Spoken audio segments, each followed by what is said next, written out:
ನಮಸ್ಕಾರ. ಮುಖ್ಯಾಂಶಗಳು.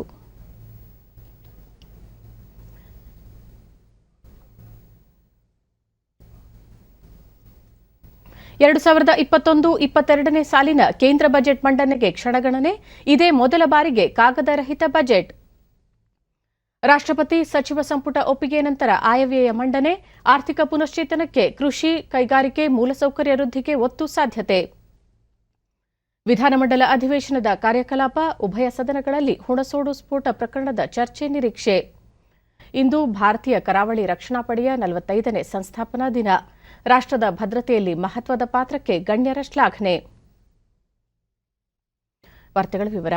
ಕೆಲವೇ ಕ್ಷಣಗಳಲ್ಲಿ ಕೇಂದ್ರ ಹಣಕಾಸು ಸಚಿವೆ ನಿರ್ಮಲಾ ಸೀತಾರಾಮನ್ 2021-22ನೇ ಸಾಲಿನ ಬಜೆಟ್ ಮಂಡನೆ ಮಾಡಲಿದ್ದಾರೆ. ಪ್ರಧಾನಿ ನರೇಂದ್ರ ಮೋದಿ ನೇತೃತ್ವದಲ್ಲಿ ಸಚಿವ ಸಂಪುಟ ಸಭೆ ಪ್ರಗತಿಯಲ್ಲಿದ್ದು ಆಯವ್ಯಯಕ್ಕೆ ಅನುಮೋದನೆ ನೀಡಲಿದ್ದಾರೆ.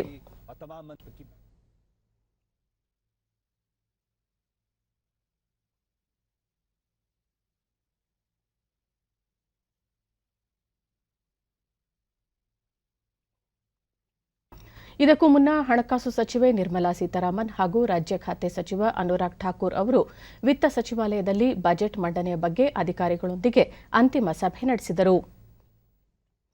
ನಂತರ ನಿರ್ಮಲಾ ಸೀತಾರಾಮನ್ ಸಚಿವಾಲಯದಿಂದ ಹೊರಬಂದು ಅಧಿಕಾರಿಗಳೊಂದಿಗೆ ಮಾಧ್ಯಮಗಳಿಗೆ ಬಜೆಟ್ನ ವಿವರಗಳನ್ನೊಳಗೊಂಡ ಡಿಜಿಟಲ್ ಟ್ಯಾಬ್ ಅನ್ನು ಪ್ರದರ್ಶಿಸಿದರು. एक परंपरागत बही खाता था वो भी लाल रंग का था और उस पे अशोक की लाट वो लगी हुई थी और इस बार ये एक डिजिटल डिवाइस उससे निकाल कर ले जाए और जिस तरह के आंकड़े हमारे सामने लगातार ಬಳಿಕ ಅವರು ಬಜೆಟ್ ಮಂಡನೆಗೆ ರಾಷ್ಟ್ರಪತಿಗಳನ್ನು ಭೇಟಿ ಮಾಡಿ ಸಮ್ಮತಿ ಪಡೆದರು. ಕೋವಿಡ್ ಹಿನ್ನೆಲೆಯಲ್ಲಿ ಇದೇ ಮೊದಲ ಬಾರಿಗೆ ಬಜೆಟ್ ಮಂಡನೆ ಕಾಗದರಹಿತವಾಗಿದ್ದು ಸಂಸದರಿಗೂ ಬಜೆಟ್ ಪ್ರತಿ ಒದಗಿಸುವ ಬದಲಾಗಿ ವಿದ್ಯುನ್ಮಾನ ರೂಪದಲ್ಲಿ ನೀಡಲು ನಿರ್ಧರಿಸಲಾಗಿದೆ. ಬಜೆಟ್ ಮಾಹಿತಿ ಅಂತರ್ಜಾಲದಲ್ಲೂ ಲಭ್ಯವಾಗಲಿದೆ.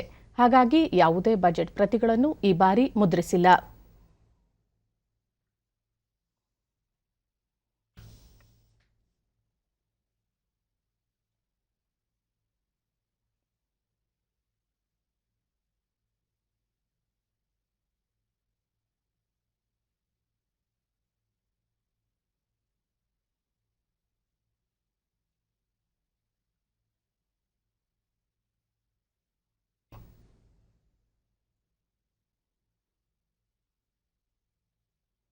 ಕೋವಿಡ್-19 ಬಿಕ್ಕಟ್ಟಿನ ನಂತರ ಮಂಡನೆಯಾಗುತ್ತಿರುವ ಮೊದಲ ಬಜೆಟ್ನಲ್ಲಿ ಭಾರತೀಯ ಆರ್ಥಿಕತೆಗೆ ಪುನಶ್ಚೇತನ ನೀಡುವ ಗುರಿಯನ್ನಿಟ್ಟುಕೊಂಡು ಹಲವು ದೂರಗಾಮಿ ಸುಧಾರಣೆಗಳನ್ನು ಪ್ರಕಟಿಸುವ ಸಾಧ್ಯತೆಯಿದೆ. ಅಲ್ಲದೆ ಅಲ್ಪಾವಧಿ, ಮಧ್ಯಮಾವಧಿ ಮತ್ತು ದೀರ್ಘಾವಧಿಯ ಹಲವು ಕ್ರಮಗಳನ್ನು ವಿತ್ತ ಸಚಿವರು ಮಂಡಿಸುವ ನಿರೀಕ್ಷೆಯಿದೆ. 2020-21ನೇ ಸಾಲಿನಲ್ಲಿ ಕೃಷಿ ಕ್ಷೇತ್ರಕ್ಕೆ ಹೆಚ್ಚಿನ ಒತ್ತು ನೀಡಲಾಗಿದ್ದು ಕೃಷಿ ಸಾಲದ ಗುರಿಯನ್ನು 15 ಲಕ್ಷ ಕೋಟಿ ರೂಪಾಯಿ ಸಾಧಿಸಲಾಗಿದೆ. ಕಳೆದ ಬಜೆಟ್ನಂತೆ ಈ ಬಾರಿಯೂ ಕೃಷಿ ಕ್ಷೇತ್ರಕ್ಕೆ ಹೆಚ್ಚಿನ ಒತ್ತು ನೀಡುವ ನಿರೀಕ್ಷೆಯಿದ್ದು ಹಲವು ರೈತ ಸ್ನೇಹಿ ಯೋಜನೆಗಳನ್ನು ಪ್ರಕಟಿಸುವ ಸಾಧ್ಯತೆಯಿದೆ. ಆರೋಗ್ಯ ವಲಯದಲ್ಲಿ ಬಡಜನರ ಆರೋಗ್ಯ ರಕ್ಷಣೆಗೆ ಪ್ರಧಾನಮಂತ್ರಿ ಜನ ಆರೋಗ್ಯ ಯೋಜನೆ, ಜನೌಷಧಿ ಕೇಂದ್ರಗಳ ಸ್ಥಾಪನೆಗೆ ಹೆಚ್ಚಿನ ಆದ್ಯತೆ ನೀಡುವ ನಿರೀಕ್ಷೆಯಿದೆ. ಅಂತೆಯೇ ಮೂಲಸೌಕರ್ಯಕ್ಕೆ ಉತ್ತೇಜನ ನೀಡಲು ಉಡಾನ್ ಯೋಜನೆಯಡಿ 2024ರ ವೇಳೆಗೆ 100ಕ್ಕೂ ಅಧಿಕ ವಿಮಾನ ನಿಲ್ದಾಣಗಳ ಅಭಿವೃದ್ಧಿ ಹಾಗೂ ಸಾರ್ವಜನಿಕ ಖಾಸಗಿ ಸಹಭಾಗಿತ್ವದಡಿ 150 ಪ್ರಯಾಣಿಕ ರೈಲುಗಳ ಕಾರ್ಯಾಚರಣೆಗೆ ಒತ್ತು ನೀಡುವ ನಿರೀಕ್ಷೆಯಿದೆ. ಅಲ್ಲದೆ ಉನ್ನತ ಶಿಕ್ಷಣಕ್ಕೆ ಹೆಚ್ಚಿನ ಉತ್ತೇಜನ, ಡಿಜಿಟಲ್ ಆಡಳಿತ, ರಾಷ್ಟ್ರೀಯ ಮೂಲಸೌಕರ್ಯ ಪೈಪ್ಲೈನ್ ಯೋಜನೆ, ವಿಪತ್ತು ನಿರ್ವಹಣೆ, ಪಿಂಚಣಿ ಮತ್ತು ವಿಮಾ ವ್ಯಾಪ್ತಿ ಹೆಚ್ಚಳ ಮೂಲಕ ಸಾಮಾಜಿಕ ಭದ್ರತೆ ಒದಗಿಸುವುದಕ್ಕೆ ವಿತ್ತ ಸಚಿವರು ಬಜೆಟ್ನಲ್ಲಿ ಹಲವು ಅಂಶಗಳನ್ನು ಪ್ರಸ್ತಾಪಿಸುವ ನಿರೀಕ್ಷೆಯಿದೆ. ಉಳಿದಂತೆ ನೀರಾವರಿ, ಗ್ರಾಮೀಣಾಭಿವೃದ್ಧಿ, ನೀರು ಮತ್ತು ನೈರ್ಮಲೀಕರಣ, ಶಿಕ್ಷಣ ಮತ್ತು ಕೌಶಲ್ಯ, ಕೈಗಾರಿಕೆ, ವಾಣಿಜ್ಯ ಮತ್ತು ಬಂಡವಾಳ ಹೂಡಿಕೆ, ಮಹಿಳಾ ಮತ್ತು ಮಕ್ಕಳ ರಕ್ಷಣೆ, ಸಂಸ್ಕೃತಿ ಹಾಗೂ ಪ್ರವಾಸೋದ್ಯಮ, ಪರಿಸರ ಮತ್ತು ಹವಾಮಾನ ವೈಪರೀತ್ಯ ಸೇರಿದಂತೆ ಹಲವು ವಲಯಗಳಿಗೆ ಬಜೆಟ್ನಲ್ಲಿ ಹೆಚ್ಚಿನ ಆರ್ಥಿಕ ನೆರವು ಕಲ್ಪಿಸುವ ಸಾಧ್ಯತೆಯಿದೆ.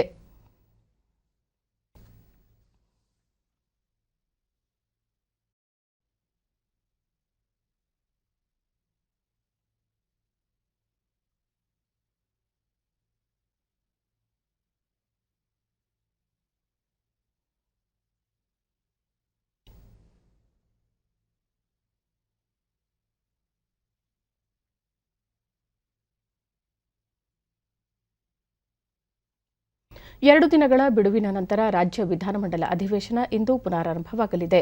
ವಿಧಾನಸಭೆಯಲ್ಲಿ ಮೊದಲಿಗೆ ಪ್ರಶ್ನೋತ್ತರ ಕಲಾಪ ನಡೆಯಲಿದೆ. ನಂತರ ಹಲವು ವಿಧೇಯಕಗಳ ಮಂಡನೆಯ ಬಳಿಕ ಇತ್ತೀಚೆಗೆ ಶಿವಮೊಗ್ಗ ಜಿಲ್ಲೆ ಹುಣಸೋಡು ಗ್ರಾಮದಲ್ಲಿ ನಡೆದ ಸ್ಫೋಟ ಕುರಿತಂತೆ ಚರ್ಚೆ ನಡೆಯಲಿದೆ. ಆನಂತರ ರಾಜ್ಯಪಾಲರ ಭಾಷಣಕ್ಕೆ ಸಂಬಂಧಿಸಿದ ವಂದನಾ ನಿರ್ಣಯದ ಪ್ರಸ್ತಾವವನ್ನು ಮಂಡಿಸಲಾಗುವುದು ಹಾಗೂ ಹಲವು ವಿಧೇಯಕಗಳನ್ನು ಪರ್ಯಾಲೋಚಿಸಲಾಗುವುದು ಮತ್ತು ಗಮನ ಸೆಳೆಯುವ ಸೂಚನೆಗಳನ್ನು ಕೈಗೆತ್ತಿಕೊಳ್ಳಲಾಗುವುದು. ಅಂತೆಯೇ ವಿಧಾನ ಪರಿಷತ್ನಲ್ಲಿ ಮೊದಲಿಗೆ ಪ್ರಶ್ನೋತ್ತರ, ಆನಂತರ ಹುಣಸೋಡು ಬಳಿ ನಡೆದ ಸ್ಫೋಟ ದುರಂತ ಕುರಿತು ನಿಯಮ 68ರಲ್ಲಿ ಚರ್ಚೆ ನಡೆಯಲಿದೆ. ಅನಂತರ ರಾಜ್ಯಪಾಲರ ಭಾಷಣದ ಮೇಲಿನ ವಂದನಾ ನಿರ್ಣಯದ ಚರ್ಚೆ, ಗಮನ ಸೆಳೆಯುವ ಸೂಚನೆಗಳನ್ನು ಕೈಗೆತ್ತಿಕೊಳ್ಳಲಾಗುವುದು. ದೇಶದಲ್ಲಿ ಸರಕು ಮತ್ತು ಸೇವಾ ತೆರಿಗೆ ಜಿಎಸ್ಟಿ ಆದಾಯ ಸಂಗ್ರಹದಲ್ಲಿ ದಾಖಲೆ ಮಾಡಲಾಗಿದ್ದು 2021 ಜನವರಿ 31ಕ್ಕೆ 1,19,847 ಕೋಟಿ ರೂಪಾಯಿಗಳನ್ನು ಸಂಗ್ರಹಿಸಲಾಗಿದೆ. 21,923 ಕೋಟಿ ರೂಪಾಯಿ ಸಿಜಿಎಸ್ಟಿ, 29,014 ಕೋಟಿ ಎಸ್ಜಿಎಸ್ಟಿ, 60,923 ಕೋಟಿ ರೂಪಾಯಿ ಐಜಿಎಸ್ಟಿ ಹಾಗೂ 8,622 ಕೋಟಿ ರೂಪಾಯಿ ಸೆಸ್ ರೂಪದಲ್ಲಿ ಸಂಗ್ರಹಿಸಲಾಗಿದೆ. ಕಳೆದ ಡಿಸೆಂಬರ್ನಿಂದ 2021 ಜನವರಿ 31ರವರೆಗೆ 90 ಲಕ್ಷ ಜಿಎಸ್ಟಿಆರ್ 3ಬಿ ಸಲ್ಲಿಕೆಯಾಗಿದೆ. ಕಳೆದ 5 ತಿಂಗಳಿನಿಂದ ಜಿಎಸ್ಟಿ ಆದಾಯ ಸಂಗ್ರಹ ಏರಿಕೆಯಾಗುತ್ತಿದ್ದು 2021 ಜನವರಿ ತಿಂಗಳಿಗೂ ಹಿಂದಿನ ಅವಧಿಗೆ ಹೋಲಿಸಿದರೆ ತೆರಿಗೆ ಸಂಗ್ರಹದಲ್ಲಿ ಶೇಕಡಾ 8ರಷ್ಟು ಹೆಚ್ಚಾಗಿದೆ. ಸರಕು ಆಮದು ವಲಯಗಳಲ್ಲಿ ಶೇಕಡಾ 16 ಮತ್ತು ದೇಶೀಯ ವಹಿವಾಟಿನಲ್ಲಿ ಶೇಕಡಾ 6ರಷ್ಟು ಬೆಳವಣಿಗೆಯಾಗಿದೆ. ಜಿಎಸ್ಟಿ ಜಾರಿಗೆ ಬಂದ ನಂತರ ಜನವರಿಯಲ್ಲಿ ಅತ್ಯಧಿಕ ಪ್ರಮಾಣದ ಆದಾಯ ಹರಿದು ಬಂದಿದೆ. ಈ ಬೆಳವಣಿಗೆಯನ್ನು ಗಮನಿಸಿದರೆ ಕೋವಿಡ್ ಸಾಂಕ್ರಾಮಿಕದ ನಂತರ ಆರ್ಥಿಕ ಪರಿಸ್ಥಿತಿ ಚೇತರಿಕೆಯಾಗುತ್ತಿರುವ ಸಂಕೇತ ಕಂಡುಬಂದಿದೆ. ಹೊಸ ಕೃಷಿ ಸುಧಾರಣೆಗಳಿಂದ ಹಾಲಿ ಇರುವ ಕನಿಷ್ಠ ಬೆಂಬಲ ಬೆಲೆ ವ್ಯವಸ್ಥೆ ಮತ್ತು ಮಂಡಿಗಳಿಗೆ ಯಾವುದೇ ತೊಂದರೆಯಾಗುವುದಿಲ್ಲ ಎಂದು ಕೇಂದ್ರ ಕೃಷಿ ಸಚಿವ ನರೇಂದ್ರ ಸಿಂಗ್ ತೋಮರ್ ಪುನರುಚ್ಚರಿಸಿದ್ದಾರೆ. ಹೊಸ ವ್ಯವಸ್ಥೆಯಡಿ ಮಂಡಿಗಳು ಇನ್ನಷ್ಟು ಸ್ಪರ್ಧಾತ್ಮಕವಾಗಿ ಮತ್ತು ಸೇವೆ ಹಾಗೂ ಮೂಲಸೌಕರ್ಯದಲ್ಲಿ ಪರಿಣಾಮಕಾರಿಯಾಗಿ ಕಾರ್ಯನಿರ್ವಹಿಸಲಿವೆ. ರೈತರ ಹಿತಾಸಕ್ತಿಯನ್ನು ರಕ್ಷಿಸಲು ಎಂಎಸ್ಪಿ ಹಾಗೂ ಮಂಡಿ ವ್ಯವಸ್ಥೆ ಎರಡೂ ಸಹಜ ಸ್ಥಿತಿಯಲ್ಲೇ ಮುಂದುವರಿಯಲಿದೆ ಎಂದು ಅವರು ತಮ್ಮ ಟ್ವೀಟ್ನಲ್ಲಿ ತಿಳಿಸಿದ್ದಾರೆ. ಹೊಸ ಕಾಯ್ದೆಗಳು ರೈತರಿಗೆ ತಮ್ಮ ಉತ್ಪನ್ನಗಳನ್ನು ಎಲ್ಲಿ ಬೇಕಾದರೂ ಯಾವಾಗ ಬೇಕಾದರೂ ಯಾವುದೇ ಅಡೆತಡೆ ಇಲ್ಲದೆ ಮಾರಾಟ ಮಾಡಲು ಅವಕಾಶ ಕಲ್ಪಿಸಲಿದೆ ಎಂದು ಅವರು ಹೇಳಿದ್ದಾರೆ. ಎನ್ಸಿಪಿ ಮುಖ್ಯಸ್ಥ ಶರದ್ ಪವಾರ್ ಹೊಸ ಕೃಷಿ ಸುಧಾರಣೆ ಕುರಿತಂತೆ ಮಾಡಿರುವ ಟೀಕೆಗಳಿಗೆ ಉತ್ತರಿಸಿರುವ ತೋಮರ್, ಎನ್ಸಿಪಿ ಮುಖ್ಯಸ್ಥರು ಸರಿಯಾದ ವಸ್ತುಸ್ಥಿತಿ ತಿಳಿದಿಲ್ಲ. ಮಾಜಿ ಕೃಷಿ ಸಚಿವರಾಗಿದ್ದವರು, ಕೃಷಿಗೆ ಸಂಬಂಧಿಸಿದ ಎಲ್ಲಾ ವಿಚಾರಗಳನ್ನು ಅರಿತಿರುವವರು, ಅವರು ಸಹ ಹಲವು ಸುಧಾರಣೆಗಳನ್ನು ತರಲು ಬಯಸಿದ್ದರು. ಅವರೇ ಈ ರೀತಿ ಮಾತನಾಡಿರುವುದು ಸರಿಯಲ್ಲ ಎಂದು ಹೇಳಿದ್ದಾರೆ. ಕೊರೋನಾ ಲಸಿಕೆಗಾಗಿ ಏಕರೂಪದ ಕೋವಿನ್ ಆಪ್ ಅಭಿವೃದ್ಧಿಪಡಿಸಲಾಗಿದ್ದು ಅದರಲ್ಲಿ ಲಸಿಕೆ ಅಭಿಯಾನದ ಸಮಗ್ರ ಮಾಹಿತಿಯನ್ನು ಅಡಕಗೊಳಿಸಲಾಗಿದೆ ಎಂದು ಕೇಂದ್ರ ಆರೋಗ್ಯ ಸಚಿವ ಡಾ ಹರ್ಷವರ್ಧನ್ ಹೇಳಿದ್ದಾರೆ. ಭಾರತೀಯ ಮೂಲದ ಬ್ರಿಟಿಷ್ ವೈದ್ಯರು ಹಮ್ಮಿಕೊಂಡಿದ್ದ ವೇಲ್ ವಾರ್ಷಿಕ ಸಮ್ಮೇಳನವನ್ನು ವರ್ಚುವಲ್ ಮೂಲಕ ಉದ್ಘಾಟಿಸಿ ಮಾತನಾಡಿದ ಅವರು, ಕೋವಿಡ್-19 ವಿರುದ್ಧದ ಹೋರಾಟದಲ್ಲಿ ಭಾರತ ಗೆಲುವು ಸಾಧಿಸಿದೆ. ಆದಷ್ಟು ಬೇಗ ಕಾರ್ಮಿಕರಿಗೂ ಕೊರೋನಾ ಲಸಿಕೆ ನೀಡಲಾಗುವುದು. ವಿಶ್ವದಾದ್ಯಂತ ಕೊರೋನಾ ಲಸಿಕೆ ಪೂರೈಕೆಯಲ್ಲಿ ಭಾರತ ಮುಂಚೂಣಿಯಲ್ಲಿದ್ದು ಸುಮಾರು 60% ಲಸಿಕೆ ಉತ್ಪಾದಿಸಲಾಗಿದೆ ಎಂದರು.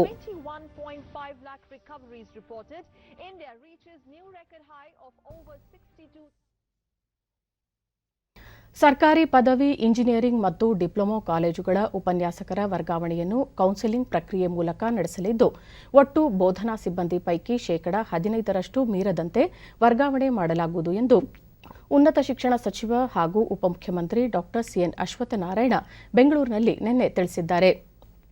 ಈ ಬಗ್ಗೆ ಪದವಿ ಹಾಗೂ ತಾಂತ್ರಿಕ ಕಾಲೇಜುಗಳ ಬೋಧನಾ ಸಿಬ್ಬಂದಿ ವರ್ಗಕ್ಕೆ ಹೊಸ ನಿಯಮಾವಳಿ ರೂಪಿಸಿ ಪ್ರತ್ಯೇಕವಾಗಿ ಅಧಿಸೂಚನೆ ಹೊರಡಿಸಲಾಗಿದೆ. 4 ವರ್ಷ ಕೆಲಸ ಮಾಡಿರುವ ಬೋಧಕರು ವರ್ಗಾವಣೆಗೆ ಅರ್ಹರಾಗಿದ್ದು ಈ ಅಂಶವನ್ನು ಆಧಾರವಾಗಿಟ್ಟುಕೊಂಡು ವರ್ಗಾವಣೆ ಮಾಡಲಾಗುವುದು ಎಂದು ಸಚಿವರು ಹೇಳಿದ್ದಾರೆ. ವರ್ಗಾವಣೆ ಪ್ರಕ್ರಿಯೆಯಲ್ಲಿ ಪಾರದರ್ಶಕತೆ ಕಾಯ್ದುಕೊಳ್ಳುವುದು ಸರ್ಕಾರದ ಮುಖ್ಯ ಉದ್ದೇಶವಾಗಿದ್ದು ಇದಕ್ಕೆ ಸಂಬಂಧಿಸಿದ ಎಲ್ಲಾ ನಿಯಮಗಳನ್ನು ಪಾಲಿಸಲಾಗುವುದು ಎಂದು ಅವರು ತಿಳಿಸಿದ್ದಾರೆ.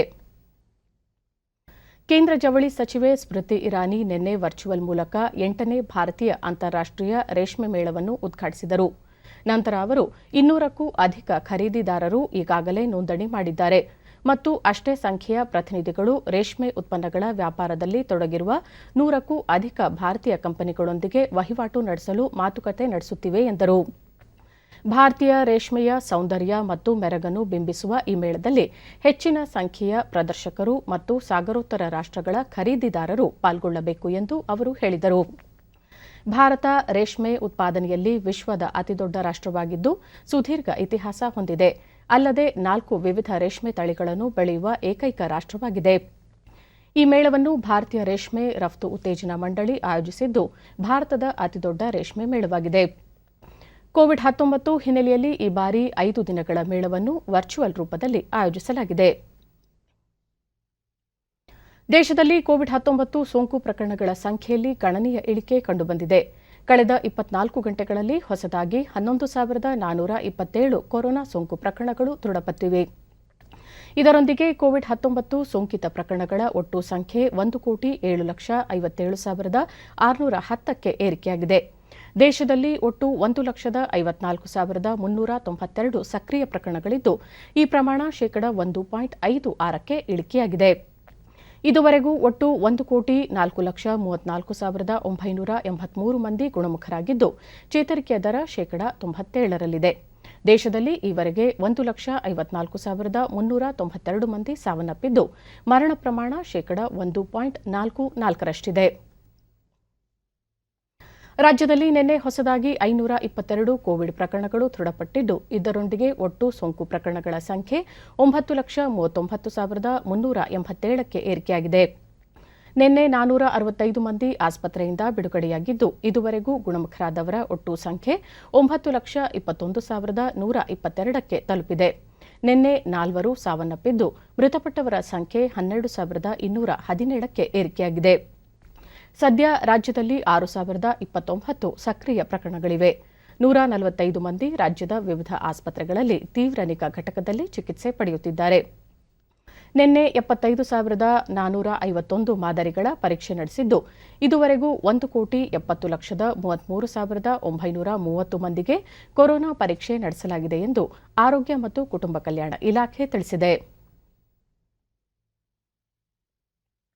ಬೆಂಗಳೂರಿನಲ್ಲಿ ನಿನ್ನೆ 242 ಮಂದಿಗೆ ಸೋಂಕು ತಗುಲಿದ್ದು ಒಟ್ಟು ಸೋಂಕು ಪ್ರಕರಣಗಳ ಸಂಖ್ಯೆ 3,98,886ಕ್ಕೆ ಏರಿಕೆಯಾಗಿದೆ. ನಿನ್ನೆ 212 ಮಂದಿ ಆಸ್ಪತ್ರೆಯಿಂದ ಬಿಡುಗಡೆಯಾಗಿದ್ದು ಇದುವರೆಗೂ ಗುಣಮುಖರಾದವರ ಸಂಖ್ಯೆ 3,90,667ಕ್ಕೆ ಏರಿಕೆಯಾಗಿದೆ. ಸದ್ಯ 3,827 ಸಕ್ರಿಯ ಪ್ರಕರಣಗಳಿವೆ. ಬೆಂಗಳೂರಿನಲ್ಲಿ 3 ಸಾವನ್ನಪ್ಪಿದ್ದು ಇದುವರೆಗೂ ಒಟ್ಟು 4,391 ಮಂದಿ ಸಾವನ್ನಪ್ಪಿದ್ದಾರೆ. ಹಾವೇರಿ ಹಾಗೂ ಕೊಪ್ಪಳ ಜಿಲ್ಲೆಗಳಲ್ಲಿ ಯಾವುದೇ ಪ್ರಕರಣ ವರದಿಯಾಗಿಲ್ಲ. ರಾಜ್ಯದ ವಿವಿಧ ಜಿಲ್ಲೆಗಳಲ್ಲಿ ವರದಿಯಾಗಿರುವ ಪ್ರಕರಣಗಳ ವಿವರ ಇಂತಿದೆ.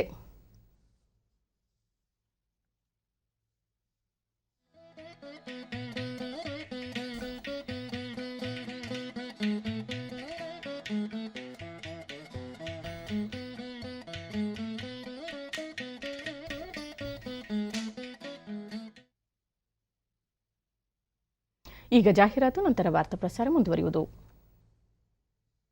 ಬನ್ನಿ ಗೆಳೆಯರೇ, ಪ್ರಾಕ್ಟೀಸ್ ಮಾಡೋಣ. ಅರೆ ಇರು ಕಣೋ, ನನ್ನ ಬ್ಯಾಂಕ್ ಅಕೌಂಟ್ ನಲ್ಲಿ ತಪ್ಪು ಎಂಟ್ರೆ ಪ್ರಾಬ್ಲಮ್ ಆಗಿದೆ. ಅದಕ್ಕೆ ಬ್ಯಾಂಕಿಗೆ ದೂರು ಕೊಡು. ಬ್ಯಾಂಕಿಗೆ ಹೇಳಿ 1 ತಿಂಗಳಾಯ್ತು, ಆದ್ರೆ ಅವರು ಗೂಗ್ಲಿ ಮೇಲೆ ಗೂಗ್ಲಿ ಹೊಡಿತಿದ್ದಾರೆ. ಹಾಗಿದ್ರೆ ಆರ್ಬಿಐನ ಬ್ಯಾಂಕಿಂಗ್ ಲೋಕಾಯುಕ್ತರಿಗೆ ಹೇಳು. ಇರು, ನಾನ್ ಹೇಳ್ತೀನಿ. ಕ್ರಿಕೆಟ್ ನಲ್ಲಿರೋ ಥರ್ಡ್ ಅಂಪೈರ್ ನ ಹಾಗೆ ಆರ್ಬಿಐ ನ ಬ್ಯಾಂಕಿಂಗ್ ಓಂಬಡ್ಸ್ಮನ್. ಆರ್ಬಿಐ ಹೇಳುತ್ತೆ, ಒಂದ್ ವೇಳೆ ಬ್ಯಾಂಕ್ ನಿಮ್ಮ ದೂರನ್ನು 1 ತಿಂಗಳಲ್ಲಿ ಪರಿಹರಿಸದಿದ್ರೆ ಆರ್ಬಿಐ ನ ಕಂಪ್ಲೇಂಟ್ ಮ್ಯಾನೇಜ್ಮೆಂಟ್ ಸಿಸ್ಟಮ್ ನಲ್ಲಿ ಆನ್ಲೈನ್ ದೂರು ನೀಡಬಹುದು. ಇದು ನಿಮ್ಮ ದೂರನ್ನು ಪರಿಹರಿಸುವ ಆರ್ಬಿಐ ನ ಸುಲಭ ವಿಧಾನ. ಅದು ಫ್ರೀ ಆಗಿ. ಆರ್ಬಿಐ ಹೇಳುತ್ತೆ, ಜಾಣರಾಗಿರಿ, ಜಾಗರೂಕರಾಗಿರಿ. ಬೆಳಗಾವಿ ಜಿಲ್ಲೆಯ ಖಾನಾಪುರ ತಾಲೂಕಿನ ಬೀಡಿ ಗ್ರಾಮದಲ್ಲಿ ಅತ್ಯಾಧುನಿಕ ತಾಂತ್ರಿಕತೆಯೊಂದಿಗೆ ನಿರ್ಮಾಣಗೊಂಡಿರುವ ಡಿಜಿಟಲ್ ಗ್ರಂಥಾಲಯ ಸಾರ್ವಜನಿಕರಿಂದ ಭಾರೀ ಮೆಚ್ಚುಗೆಗೆ ಪಾತ್ರವಾಗಿದೆ. ಗ್ರಂಥಾಲಯದಲ್ಲಿ 3,000ಕ್ಕಿಂತ ಅಧಿಕ ವಿವಿಧ ಬಗೆಯ ಪುಸ್ತಕಗಳಿದ್ದು ಓದುಗರ ಅನುಕೂಲಕ್ಕಾಗಿ ಸುಸಜ್ಜಿತ ಕುರ್ಚಿ, ಟೇಬಲ್ಗಳನ್ನು ಅಳವಡಿಸಲಾಗಿದೆ. 6 ಕಂಪ್ಯೂಟರ್ಗಳನ್ನು ಅಳವಡಿಸಲಾಗಿದ್ದು ಅವುಗಳಿಗೆ ಅಂತರ್ಜಾಲ ಸಂಪರ್ಕ ಕಲ್ಪಿಸಲಾಗಿದೆ.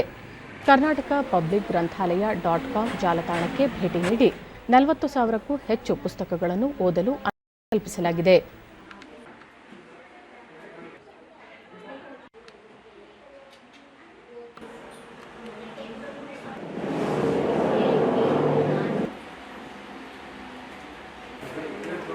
ನಮ್ಮೂರ ಗ್ರಂಥಾಲಯ ಡಿಡಿ ನ್ಯೂಸ್ನೊಂದಿಗೆ ವಿದ್ಯಾರ್ಥಿನಿ ಲಕ್ಷ್ಮಿ ಸುಂದರ ಪರಿಸರದೊಂದಿಗೆ ಎಲ್ಲಾ ಸೌಕರ್ಯಗಳನ್ನು ಒಳಗೊಂಡ ಗ್ರಂಥಾಲಯ ಇಲ್ಲಿರುವುದು ಹೆಮ್ಮೆ ಎನಿಸುತ್ತದೆ. ಮಕ್ಕಳಿಗೆ ಓದಲು ಪುಸ್ತಕಗಳು ಲಭ್ಯವಾಗುತ್ತಿವೆ ಎಂದು ತಿಳಿಸಿದರು. ನಮ್ಗೆ ಯಾವ ಬುಕ್ ಓದ್ಬೇಕು ಅನಿಸ್ತೈತಲ್ಲ ಆ ಬುಕ್ ತಗೊಂಡು ಓದ್ಬಹುದು, ತಗೊಂಡು ಒಳಗೆ ಕುಂತ್ಬೇಕಾದ್ರೆ ಓದ್ಬಹುದು, ಹೊರಗೆ ಗಾರ್ಡನ್ ಒಳಗೆ ಬೇಕಾದ್ರೆ ಕುಂತು ಓದ್ಬಹುದು. ಕುಂತು ಓದಾಕ ನಮ್ಗೆ ಭಾಳ ಅವಕಾಶ ಐತಿ. ನಾವು ಬುಕ್ ತಗೊಂಡು ಓದ್ತೇವಿ. ಮತ್ತೋರ್ವ ವಿದ್ಯಾರ್ಥಿನಿ ಅಪೂರ್ವ ಎಲ್ಲಾ ಬಗೆಯ ಪುಸ್ತಕಗಳು ಇಲ್ಲಿ ಲಭ್ಯವಿದ್ದು ಕಂಪ್ಯೂಟರ್ ಸೌಲಭ್ಯ ಒದಗಿಸಿರುವುದು ಹೆಚ್ಚು ಅನುಕೂಲವಾಗಿದೆ ಎಂದರು. ಚಂದ ಮಾಡಿಕೊಟ್ಟಾರು. ನಮ್ಮ ಕುಂತು ಓದಾಕ ಗಾರ್ಡನ್ಗಳು ಚೆಂದಾಗಿ ಮಾಡಿದಾರು. ನಮಗೆ ಗಾರ್ಡನ್ದಾಗ ಕುಂತು ಓದಾಕ ಭಾಳ ಇಷ್ಟ ಆಗ್ತೈತಿ. ನಮ್ಮೂರಾಗ ಮಾಡಿದಂಥ ಗ್ರಂಥಾಲಯ ಮತ್ತು ಅದು ಊರಾಗ ಮಾಡಿಲ್ಲ. ಇಷ್ಟು ಗ್ರಂಥಾಲಯ ಎಷ್ಟು ಚಲೋ ಮಾಡಿದಾರು. ನಮಗೆ ಭಾಳ ಹಿಡಿಸ್ತೈತಿ ಓದಾಕ. ಸ್ಥಳೀಯರಾದ ಶಿವ ಬಾಗವಾಡ ನವೀಕರಣಗೊಂಡಿರುವ ಗ್ರಂಥಾಲಯ ಸುತ್ತಮುತ್ತಲಿನ ಹಳ್ಳಿಗರ ಗಮನ ಸೆಳೆದಿದ್ದು ಇದು ಮಾದರಿ ಗ್ರಂಥಾಲಯ ಎಂದು ಹೇಳಿದರು. ಗಣೇಶ್ ಸರ್ ಅವರು ಮಾಡಿದ್ದಾರೆ. ಅವರಿಗೆ ಗ್ರಾಮಸ್ಥರ ಎಲ್ಲರ ಸಹಕಾರ ಜೊತೆಗೆ ಯುವಕರ ಸಹಕಾರ ಕೂಡ ಅವರಿಗೆ ಸಿಕ್ಕಿದೆ. ಮತ್ತೊಮ್ಮೆ ಓದುವಂಥ ಒಂದು ಚಟ ಎಲ್ಲರಲ್ಲಿ ಬರಲಿ ಅನ್ನುವಂಥ ಉದ್ದೇಶದಿಂದ ಇದೊಂದು ಪಂಚಾಯಿತಿ ಮಾಡಿದ್ದಾರೆ. ಸುಮ್ಮನೆ ಬಂದು ಕುಂದು ಹೋಗಿ ಒಂದು 2 ಪುಸ್ತಕ ಹೊಳಿಸಿ ನೋಡಿ ಹೋಗಬೇಕು ಎಲ್ಲರೂ ಅನ್ನುವಂಥ ಒಂದು ಭಾವನೆ ಎಲ್ಲರಲ್ಲೂ ಮೂಡಬೇಕು ಅನ್ನುವಂಥ ಒಂದು ರೀತಿಯಲ್ಲಿ ಇವತ್ತು ಗ್ರಾಮ ಪಂಚಾಯಿತಿ ಜೊತೆಗೆ ಅದರ ಪಕ್ಕದಲ್ಲಿರುವಂಥ ಒಂದು ಗ್ರಂಥಾಲಯವನ್ನು ಇಡೀ ತಾಲೂಕಿಗೆ ಮಾದರಿಯಾಗುವಂಥ ಗ್ರಂಥಾಲಯವನ್ನು ಇವತ್ತು ನಿರ್ಮಾಣ ಆಗಿದೆ. ಶ್ರೀದೇವಿ ಶಿಗಿಹಳ್ಳಿ ಗ್ರಂಥಾಲಯ ನಿರ್ಮಿಸುವಲ್ಲಿ ಪಂಚಾಯಿತಿ ಅಧಿಕಾರಿಗಳು ಹಾಗೂ ಊರಿನ ಗ್ರಾಮಸ್ಥರ ಮುತುವರ್ಜಿ ವಿಶೇಷವಾದದ್ದು ಎಂದು ತಿಳಿಸಿದರು. ಈಗ ಅದಕ್ಕಿಂತ ಬಹಳ ದೊಡ್ಡ ಲೈಬ್ರರಿ ಮತ್ತು ಅದರೊಳಗೆಲ್ಲ ಪೀಠೋಪಕರಣಗಳಾತು, ಆಮೇಲೆ ಗಣಕಯಂತ್ರ ಆತು, ಎಲ್ಲ ಸೌಲಭ್ಯ ಐತಿ. ಮತ್ತು ಇಲ್ಲಿ ಲೈಬ್ರರಿ ಮೇಡಮ್ ಇದಾರಲ್ಲ ಅವ್ರು ಎಲ್ಲರ ಜೋಡಿ ಭಾಳ ಕೋಆಪರೇಟಿವ್. ನಾ ಯಾವಾಗ ಬಂದ್ರು ಯಾವ ಪುಸ್ತಕ ಕೇಳಿದ್ರು ಇಲ್ಲ ಅಂದಿಲ್ಲ ಅವರು ಕೊಡ್ತಾ ಇದ್ರು. ಈಗಾದ್ರೂ ಅದನ್ನ ಮುಂದುವರ್ಸ್ಕೊಂಡು ಹೊಂಟಿದಾರು. ಮತ್ತು ಇಲ್ಲಿ ನಮ್ಮಲ್ಲಿ ಲೈಬ್ರರಿ ಐತಿಲ್ಲ, ಇದು ಬಿಡಿ ಒಳಗ ಇದು ಕರ್ನಾಟಕ ರಾಜ್ಯಕ್ಕನ ಒಂದು ಮಾದರಿ ಆಗುವಂತ ಲೈಬ್ರರಿ ಆಗೈತಿ. ಗ್ರಾಮೀಣಾಭಿವೃದ್ಧಿ ಅಧಿಕಾರಿ ಗಣೇಶ್ ಕಲಾಲ ಮಹಿಳೆಯರಿಗೆ, ಮಕ್ಕಳಿಗೆ ಸ್ಪರ್ಧಾತ್ಮಕ ಪರೀಕ್ಷೆ ಸೇರಿದಂತೆ ಎಲ್ಲಾ ಬಗೆಯ ಪುಸ್ತಕಗಳು ಇಲ್ಲಿ ದೊರೆಯುತ್ತವೆ ಎಂದು ಮಾಹಿತಿ ನೀಡಿದರು. ಈ ಬಯಲು ಲೈಬ್ರರಿಯಲ್ಲಿ ನಾವು ಹುಲ್ಲು ಹಾಸು ಅಲ್ಲಲ್ಲಿ ಕಟ್ಟೆ ಹಾಕಿದ್ದೇವೆ. ಯಾರು ಬೇಕಾದರೂ ಕೂಡ ಇದು ಹೊಸ ಕಲ್ಪನೆ. ರಾಜ್ಯದ ಬೇರೆ ಜಿಲ್ಲೆಗಳಲ್ಲಿ ಅದು ಬೇರೆ ಗ್ರಾಮ ಪಂಚಾಯತಿ ಗ್ರಂಥಾಲಯಗಳಲ್ಲಿ ಹೋಲಿಸಿಕೊಂಡ್ರೆ ಹೊಸ ಕಲ್ಪನೆಯಲ್ಲಿ ಮಾಡಬೇಕು ಅಂತೇಳಿ ನಾವು ಬಯಲು ಗ್ರಂಥಾಲಯ ಅಂತ ಮಾಡೋದು. ಇಲ್ಲಿ ಹುಲ್ಲು ಹಾಸ್ಯ ಇದೆ, ಕಟ್ಟೆ ಇದೆ, ಅಲ್ಲಲ್ಲಿ ಮಕ್ಕಳು ವಿದ್ಯಾರ್ಥಿಗಳು ಕೂತ್ಕೊಂಡು ಓದ್ಬೋದು. ಅದರ ಜೊತೆಯಲ್ಲಿ ಪಕ್ಕದಲ್ಲಿರುವಂಥ ಲೈಬ್ರರಿ ಅಲ್ಲಿ ಒಟ್ಟು 3500ಕ್ಕಿಂತ ಹೆಚ್ಚು ಪುಸ್ತಕಗಳಿದೆ. ಮಹಿಳೆಯರಿಗೆ ಸಂಬಂಧಪಟ್ಟ ಪುಸ್ತಕ ಸಪ್ರೇಟು, ಮಕ್ಕಳಿಗೆ ಸಂಬಂಧಪಟ್ಟ ಪುಸ್ತಕ ಸಪ್ರೇಟು, ಮತ್ತು ಸ್ಪರ್ಧಾತ್ಮಕ ಪರೀಕ್ಷೆಗಳಿಗೆ ಸಂಬಂಧಪಟ್ಟಂತಹ ಪುಸ್ತಕಗಳ ಪ್ರತ್ಯೇಕ ವಿಭಾಗವನ್ನು ನಾವು ಮಾಡಿದ್ದೇವೆ. ಅದರ ಜೊತೆ ನಾವು 6 ಕಂಪ್ಯೂಟರ್ಗಳನ್ನು ಕೂಡ ಅಳವಡಿಸಿದ್ದೇವೆ. ಯಾರಾದರೂ ಇಚ್ಛೆಯುಳ್ಳವರು www.karnataka.digital.library ಅನ್ನೋ ವೆಬ್ಸೈಟ್ಗೆ ಹೋಯಿತು ಅಂದರೆ ಕನಿಷ್ಠ 40,000ಕ್ಕಿಂತ ಹೆಚ್ಚು ಪುಸ್ತಕಗಳನ್ನು ಅವರು ಉಚಿತವಾಗಿ ಓದಬಹುದು. ಇಂದು ಭಾರತೀಯ ಕರಾವಳಿ ರಕ್ಷಣಾ ಪಡೆಯ 45ನೇ ಸಂಸ್ಥಾಪನಾ ದಿನ. ಕರಾವಳಿಯಲ್ಲಿ ಭದ್ರತೆಯನ್ನು ನೀಡುವ ಅತ್ಯಂತ ಪ್ರಮುಖ ಪಡೆಯಾಗಿ ಐಸಿಜಿ ನಿರಂತರ ಪ್ರಯತ್ನಗಳ ಮೂಲಕ ತನ್ನದೇ ಆದ ಶ್ರೇಷ್ಠತೆಯನ್ನು ಸಾಬೀತುಪಡಿಸಿದೆ. ವಿಶ್ವದ 4ನೇ ಅತಿದೊಡ್ಡ ಪಡೆ ಎಂದು ಹೆಸರಾಗಿರುವ ಕರಾವಳಿ ರಕ್ಷಣಾ ಪಡೆ 1977ರಲ್ಲಿ ಸ್ಥಾಪನೆಯಾಗಿದ್ದು ಅದು ಈವರೆಗೆ ಸುಮಾರು 10,000ಕ್ಕೂ ಅಧಿಕ ಜನರ ಪ್ರಾಣವನ್ನು ಉಳಿಸಿದೆ. ಜೊತೆಗೆ ಸಾಗರ ಸಹಕಾರಕ್ಕೆ ಸಂಬಂಧಿಸಿದಂತೆ ಹಲವು ರಾಷ್ಟ್ರಗಳೊಂದಿಗೆ ಒಪ್ಪಂದ ಮಾಡಿಕೊಂಡು ಭದ್ರತೆಗೆ ಆದ್ಯತೆಯನ್ನು ನೀಡಿದೆ. ಐಸಿಜಿಯ ಮಹಾನಿರ್ದೇಶಕ ಕೆ ನಟರಾಜನ್ ಅವರು ರಾಷ್ಟ್ರದ ಸುರಕ್ಷತೆ, ಭದ್ರತೆಗೆ ಪಡೆ ಬದ್ಧವಾಗಿದೆ ಎಂದು ತಮ್ಮ ಸಂದೇಶದಲ್ಲಿ ಪುನರುಚ್ಚರಿಸಿದ್ದಾರೆ. ಉಪರಾಷ್ಟ್ರಪತಿ ಎಂ ವೆಂಕಯ್ಯನಾಯ್ಡು ಕರಾವಳಿ ರಕ್ಷಣಾ ಪಡೆ ಸಿಬ್ಬಂದಿಗೆ ಶುಭಾಶಯ ಕೋರಿದ್ದು, ಭಾರತದ ಸಾಗರ ಹಿತಾಸಕ್ತಿ ಮತ್ತು ಕರಾವಳಿ ಭದ್ರತೆಯಲ್ಲಿ ಪಡೆ ಅತ್ಯುತ್ತಮ ಸೇವೆ ಸಲ್ಲಿಸುತ್ತಿದೆ ಎಂದು ಹೇಳಿದ್ದಾರೆ.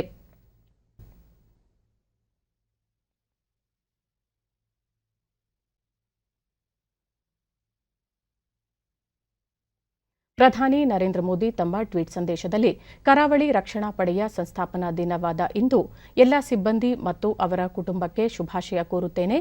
ಕರಾವಳಿ ರಕ್ಷಣಾ ಪಡೆಯಿಂದಾಗಿ ನಮ್ಮ ಸಾಗರಗಳು ಸುರಕ್ಷಿತವಾಗಿವೆ. ಪಡೆಯ ವೃತ್ತಿಪರತೆ ಮತ್ತು ಅಪ್ರತಿಮ ಸೇವೆಗೆ ಹೆಮ್ಮೆ ಇದೆ ಎಂದು ಹೇಳಿದ್ದಾರೆ.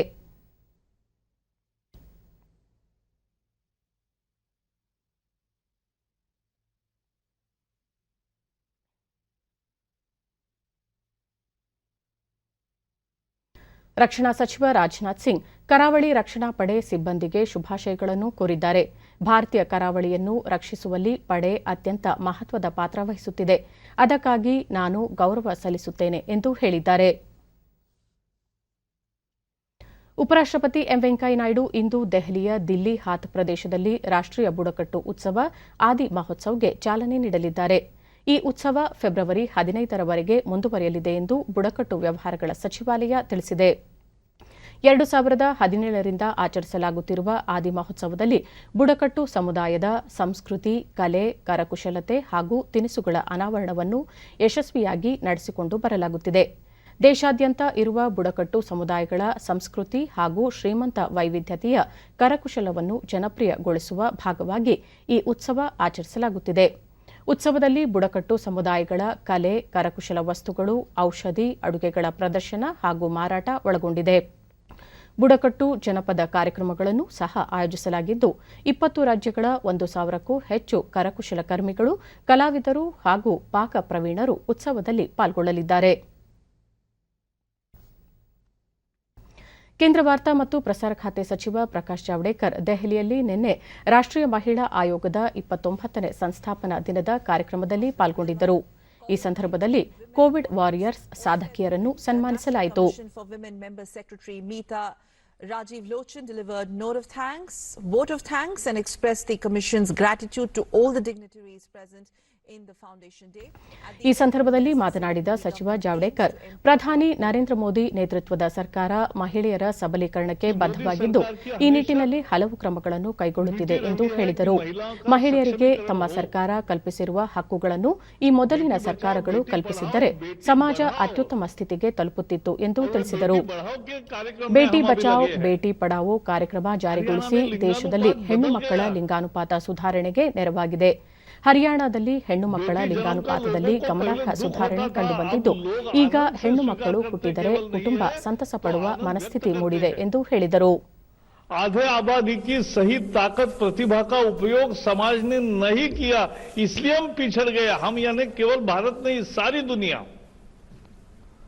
अगर पहले ही दिन से महिलाओं को उतने ही अधिकार के साथ अगर हम उसी नजर से देखते, स्त्री और पुरुष में कोई भेद नहीं है ये अगर समझते और उनमें भी वही ताकत है, उल्टी ज्यादा ताकत थोड़ी है, यह अगर हम समझते तो निश्चित रूप से देश दुनिया का कल्याण और अधिक तेजी से होता. ವಸತಿ ಯೋಜನೆಗಳಿಗೆ ಸಂಬಂಧಿಸಿದ ವಿಜಿಲ್ ಆಪ್ ಅನ್ನು ತಾತ್ಕಾಲಿಕವಾಗಿ ಹಿಂಪಡೆಯಲಾಗಿದ್ದು ಜಿಪಿಎಸ್ ಆಧರಿಸಿ ಫಲಾನುಭವಿಗಳಿಗೆ ಹಣ ಬಿಡುಗಡೆ ಮಾಡಲು ಸೂಚಿಸಲಾಗಿದೆ ಎಂದು ವಸತಿ ಸಚಿವ ವಿ ಸೋಮಣ್ಣ ಚಿತ್ರದುರ್ಗದಲ್ಲಿ ನಿನ್ನೆ ತಿಳಿಸಿದ್ದಾರೆ. ಸಾರ್ವಜನಿಕರಿಂದ ಅಹವಾಲು ಸ್ವೀಕರಿಸಿದ ಬಳಿಕ ಸುದ್ದಿಗಾರರೊಂದಿಗೆ ಕೆಲ ತಾಂತ್ರಿಕ ದೋಷಗಳಿಂದಾಗಿ ವಿಜಿಲ್ ಆಪ್ ಮೂಲಕ ಹಣ ಬಿಡುಗಡೆಗೆ ತೊಂದರೆಯಾಗಿತ್ತು. ಇದನ್ನು ಪರಿಗಣಿಸಿ ವಸತಿ ಯೋಜನೆಗಳ ಅನುದಾನದ ಸಮರ್ಪಕ ಬಳಕೆಗಾಗಿ ಈ ಕ್ರಮ ಕೈಗೊಳ್ಳಲಾಗಿದೆ. ಇಲಾಖೆಗೆ ಬಜೆಟ್ನಲ್ಲಿ ಮಂಜೂರಾಗಿದ್ದ ಒಟ್ಟು ಅನುದಾನದ ಪೈಕಿ ಶೇಕಡಾ 62ರಷ್ಟನ್ನು ಬಳಕೆ ಮಾಡಲಾಗಿದ್ದು ಉಳಿದ ಹಣವನ್ನು ಮಾರ್ಚ್ ಅಂತ್ಯದೊಳಗೆ ಪಾರದರ್ಶಕವಾಗಿ ವೆಚ್ಚ ಮಾಡಲು ಸಂಬಂಧಪಟ್ಟ ಅಧಿಕಾರಿಗಳಿಗೆ ಸೂಚಿಸಲಾಗಿದೆ ಎಂದು ತಿಳಿಸಿದರು. ಬೆಳಗಾವಿ ವಿಚಾರದಲ್ಲಿ ಮಹಾಜನ್ ವರದಿಯೇ ಅಂತಿಮವಾಗಿದ್ದು ಕೇವಲ ರಾಜಕೀಯ ಲಾಭಕ್ಕಾಗಿ ಮಹಾರಾಷ್ಟ್ರ ಮುಖ್ಯಮಂತ್ರಿ ಉದ್ದವ್ ಠಾಕ್ರೆ ನೀಡುತ್ತಿರುವ ಹೇಳಿಕೆಗಳು ಖಂಡನೀಯ ಎಂದರು. ಆಯಾ ಜಿಲ್ಲೆಯ ಸಿಇಒಗಳಿಗೆ ಮತ್ತು ಜಿಲ್ಲಾಧಿಕಾರಿಗಳು ಕೂಡ ಸೂಚನೆ ಕೊಡ್ತಾ ಇದ್ದಾರೆ. ಅವಶ್ಯಕತೆ ಇಲ್ಲ.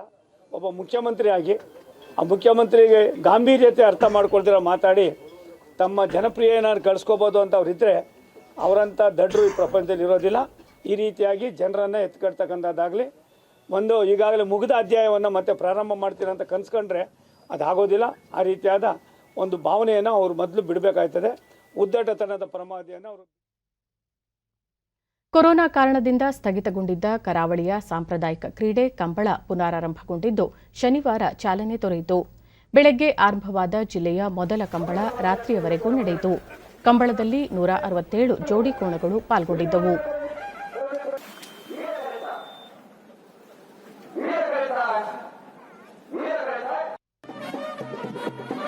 ಅರೆಗೆ ನಮ್ಮ ಪ್ರಣೀತ್ ಹಿಂಗಾನಿ ಮೇರೆ ಶಾಲ್ಪಾಡ್ದೆ ಉಪಮುಖ್ಯಮಂತ್ರಿ ಲಕ್ಷ್ಮಣ ಸವದಿ ಕಂಬಳ ನಡೆಯುತ್ತಿದ್ದ ಸ್ಥಳಕ್ಕೆ ರಾತ್ರಿ ಭೇಟಿ ನೀಡಿ ಕೆಲ ಕಾಲ ಕಂಬಳ ವೀಕ್ಷಿಸಿದರು. ನಂತರ ಕಂಬಳವನ್ನು ಅಂತಾರಾಷ್ಟ್ರೀಯ ಕ್ರೀಡೆಯನ್ನಾಗಿ ರೂಪಿಸಲು ಸರ್ಕಾರ ನೀಡಲಿದೆ. ಕೇಂದ್ರ ಸಚಿವ ಡಿವಿ ಸದಾನಂದಗೌಡ ಅವರು ಮುಖ್ಯಮಂತ್ರಿ ಆಗಿದ್ದ ವೇಳೆ ಕಂಬಳಕ್ಕೆ ಪ್ರೋತ್ಸಾಹ ನೀಡಲು 1 ಕೋಟಿ ರೂಪಾಯಿ ಅನುದಾನ ನೀಡುವುದಾಗಿ ತಿಳಿಸಿದ್ದರು. ಅದೇ ರೀತಿ ಮುಂದಿನ ವರ್ಷದಿಂದ ಸರ್ಕಾರದಿಂದ ಪ್ರೋತ್ಸಾಹಧನ ನೀಡಲಾಗುವುದು ಎಂದು ಭರವಸೆ ನೀಡಿದರು. ಕಂಬಳಕ್ಕೆ ಸಮಯ ನಿಗದಿ ಮಾಡದಂತೆ ಹೆಚ್ಚಿನ ಕಾಲಾವಕಾಶ ನೀಡುವಂತೆ ಜಿಲ್ಲಾಧಿಕಾರಿಗಳಿಗೆ ಸೂಚಿಸಲಾಗುವುದು ಎಂದರು. ಮಾತನ್ನ ಈ ಸಂದರ್ಭದಲ್ಲಿ ಹೇಳಿ, ಇವತ್ತು ಸರ್ಕಾರದಿಂದ ಅಂತೂ ಏನೂ ಈ ವರ್ಷ ನಾವು ಕೊಟ್ಟಿಲ್ಲ, ಆದರೆ ನನ್ನ ಕೈಯಿಂದ ನನ್ನ ಕಿಶೆಯಿಂದ ಈ ಕಂಬಳ ಉತ್ಸವಕ್ಕೆ 11 ಲಕ್ಷ ರೂಪಾಯಿಗಳನ್ನು ನಾನು ಕೊಡುವಂತ ಕೆಲಸವನ್ನ ನಾನು ಮಾಡ್ತೀನಿ ಅಂತಕ್ಕಂಥ ಮಾತನ್ನ. ವಯಸ್ಸಾದ ಅಶಕ್ತ ಗೋವುಗಳಿಂದ ರೈತರಿಗೆ ಆಗುವ ಅನುಕೂಲದ ಬಗ್ಗೆ ಕಲಬುರಗಿಯ ಮಾಧವ್ ಗೋಶಾಲೆಯಿಂದ ಜಾಗೃತಿ ಮೂಡಿಸಲಾಗುತ್ತಿದೆ. ರಾಜ್ಯ ಸರ್ಕಾರ ಗೋಹತ್ಯೆ ನಿಷೇಧ ಕಾನೂನು ಜಾರಿಗೊಳಿಸಿದ್ದು, ಇದಕ್ಕೆ ಪರ ವಿರೋಧ ಚರ್ಚೆಗಳು ನಡೆಯುತ್ತಿವೆ.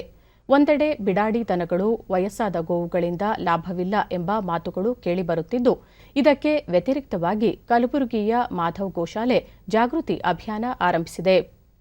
ಗೋವುಗಳಿಂದ ರೈತರಿಗೆ ಆಗುವ ಅನುಕೂಲಗಳನ್ನು ತಿಳಿಸಿಕೊಡಲಾಗುತ್ತಿದೆ. ಹಸು, ದನಗಳ ಸಗಣಿ, ಗೋಮೂತ್ರದಿಂದ ತಯಾರು ಮಾಡಬಹುದಾದ ಉತ್ಪನ್ನಗಳಾದ ಡಿಶ್ ವಾಶ್, ವಿಭೂತಿ, ಎರೆಹುಳು ಗೊಬ್ಬರ, ಗೋನಾಯ್ಸ್, ಹ್ಯಾಂಡ್ ವಾಶ್ ಮತ್ತಿತರ ವಸ್ತುಗಳು ಹಾಗೂ ಅವುಗಳ ಮಾರಾಟ ಹೇಗೆ ಎಂಬುದನ್ನು ಮಾಧವ್ ಗೋಶಾಲೆಯಿಂದ ರೈತರಿಗೆ ಅರಿವು ಮೂಡಿಸಲಾಗುತ್ತಿದೆ. ಈ ಬಗ್ಗೆ ಮಾಹಿತಿ ಪಡೆದ ಕೆಲ ರೈತರು ಗೋಶಾಲೆಯಿಂದಲೇ ಗೋವುಗಳನ್ನು ಖರೀದಿಸಿ ಅವುಗಳಿಂದ ಪ್ರಯೋಜನ ಪಡೆಯುತ್ತಿದ್ದಾರೆ. ಇನ್ನು ಹೆಚ್ಚು ರೈತರು ಇದನ್ನು ಅರಿತು ಗೋವುಗಳ ಸಾಕಣೆ ಮಾಡಲು ಹಾಗೂ ಅವುಗಳನ್ನು ಕಸಾಯಿಖಾನೆಗೆ ಮಾರಾಟ ಮಾಡದಂತಾಗಲಿ ಎಂಬುದು ಗೋಶಾಲೆಯ ಧ್ಯೇಯವಾಗಿದೆ.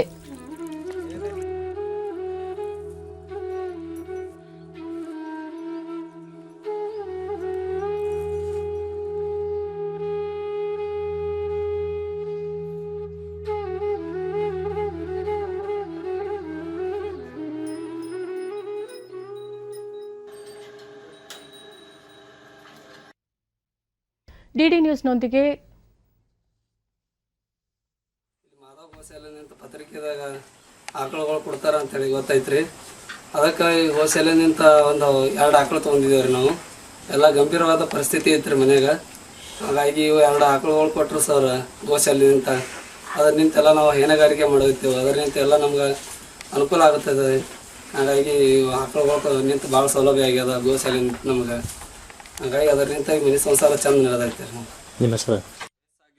ಅಥವಾ ಹಾಲು ಕೊಡದೇ ಇರುವಂತಹ ಗೋವುಗಳನ್ನ ನಿರುಪಯುಕ್ತ ಅಂತೇಳಿ ಏನು ಎಲ್ಲರೂ ಕರೀತಾರ, ಅಂತಹ ಗೋವುಗಳಿಂದ ನಾವು ಏನೇನು ಮಾಡ್ಬೋದು, ಆರ್ಥಿಕವಾಗಿ ಯಾವ ರೀತಿ ನಾವು ಲಾಭ ಪಡಿಬಹುದು ಅಂತ ಸಮಾಜಕ್ಕೆ ತೋರಿಸೋದೇ ಶ್ರೀ ಮಾಧವ್ ಗೋಶಾಲೆ ಮುಖ್ಯ ಉದ್ದೇಶವಾಗಿದೆ. ನಾವು ಇಲ್ಲಿ ಗೋವಿನ ಸಗಣಿ ಮತ್ತು ಗೋಮೂತ್ರದಿಂದ ಸುಮಾರು 20-25 ಉತ್ಪನ್ನಗಳನ್ನು ನಾವು ಮಾಡ್ತಾ ಇದ್ದೀವಿ. ಸಗಣಿಯಿಂದ ವಿಭೂತಿ, ಉತ್ಕೃಷ್ಟ ಗುಣಮಟ್ಟದ ಎರೆಹುಳು ಗೊಬ್ಬರ, ಹಣತೆ ಮತ್ತು ಉಡುಗೊರೆ. ಅದಲ್ಲದೆ ಗೋವಿನ ಸಗಣಿಯ ಭಸ್ಮದಿಂದ ನಾವು ಉತ್ಕೃಷ್ಟ ಗುಣಮಟ್ಟದ ಪಾತ್ರೆ ತೊಳೆಯುವ ಪುಡಿಯನ್ನು ಮಾಡ್ತಾ ಇದ್ದೀವಿ. ಇನ್ನು ಗೋಮೂತ್ರದಿಂದ ನಾವು ಗೋನಾಯ್ಲ್, ಉತ್ತರ ಕರ್ನಾಟಕದ ಮೊದಲನೇ ಗೋನಾಯ್ಲ್ ಘಟಕ ಶ್ರೀ ಮಾಧವ್ ಗೋಶಾಲೆಯಲ್ಲಿ ಕಾರ್ಯನಿರ್ವಹಿಸ್ತಾ ಇದೆ. ಈ ರೀತಿ ಒಟ್ಟಾರೆ ಗೋಮೂತ್ರದಿಂದ ಔಷಧಿ. ಸೆನ್ಸೆಕ್ಸ್ ಮುಂಬೈ ಷೇರು ಮಾರುಕಟ್ಟೆಯಲ್ಲಿಂದು ಆರಂಭಿಕ ವಹಿವಾಟಿನಲ್ಲಿ ಷೇರು ಸಂವೇದಿ ಸೂಚ್ಯಂಕ ಸೆನ್ಸೆಕ್ಸ್ 474 ಅಂಕಗಳ ಏರಿಕೆಯೊಂದಿಗೆ 46,760ರಲ್ಲಿತ್ತು. ರಾಷ್ಟ್ರೀಯ ಸಂವೇದಿ ಸೂಚ್ಯಂಕ ನಿಫ್ಟಿ ಸಹ 118 ಅಂಕಗಳ ಏರಿಕೆಯೊಂದಿಗೆ 13,752ರಲ್ಲಿದೆ. ಕೊನೆಯಲ್ಲಿ ಮತ್ತೊಮ್ಮೆ ಮುಖ್ಯಾಂಶಗಳು. 2021-22ನೇ ಸಾಲಿನ ಕೇಂದ್ರ ಬಜೆಟ್ ಮಂಡನೆಗೆ ಕ್ಷಣಗಣನೆ.